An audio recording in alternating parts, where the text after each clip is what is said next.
တို့မရင်ချုံမေအစသားအရာရာအစဉ်ပြေပါရဲ့လားဆိုပြီးအစားချီနေတော့ပါပဲတနတ်တန်ဘုံတန်နေရှိတဲ့အရက်ကနေမိပြတ်တဲ့အရက်ကိုလွှမ်းရတာလေခေကြီးကမှောင်လိုက်တာဗျာကျွန်တော်ရောက်နေတဲ့ဒေသမှာတော့အရက်ရှိမျက်နှာဖျားတွေများလို့ညညဆိုဘယ်ရက်ကိုခြေစင်းအရမယ်တောင်မသိဘူးရှေ့ကြီးထက်လဲနောက်ကြီးကြောင်းရတဲ့ခေဗျဒါတွေကိုပြောပြဖို့ဆိုတာစပယ်အသက်တွေပါနေမှဖြစ်မှာလေ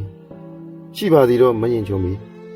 လိုက်မမီအောင်အတောင်ပေါက်ပြန်တတ်တဲ့ကုံလေးနှုံးနေကြောင်းပဲဟင်းအမေကြီးများများမချက်တတ်တဲ့မရင်ချုံမီကစုံရွက်နဲ့ကြက်ဥကျော်ဟာလက်ရွေးတင်ဟင်းလျာများဖြစ်နေလိမ့်မလားမရင်ချုံမီရှိတဲ့အရက်မှလည်းနေရောညပါခွေယူလိုက်ဆွဲနေတယ်ဆိုအိမ်ပြန်နောက်ကြမှာတဲ့အိမ်ပြန်မရောက်ရမှာကိုစိုးရိမ်နေရတဲ့နိုင်ငံမှာအပြန်တင်ကားသားငှက်တွေလေပြည်ရင်းစစ်တဲ့ဆွဲနေခံရတော့ပါပဲအညာမှာလဲလေရာတွေပိုးမကြပဲစပားကြီးတွေပြာကျနေရတာကြာပြီမရင်ချုံကြီးလေရင်မြန်ကြီးဝဲတိုင်းလက်ပြတတ်တဲ့ကလေးငယ်တွေလဲအခုဆိုလေရင်မြန်ကြီးလာတာမျိုးဘုံကိုချင်းစီပြေးရတော့တာပါပဲဒါဟာလဲဒီနိုင်ငံထဲမှာဒီဘက်ကြီးကတင်ပေးလိုက်တဲ့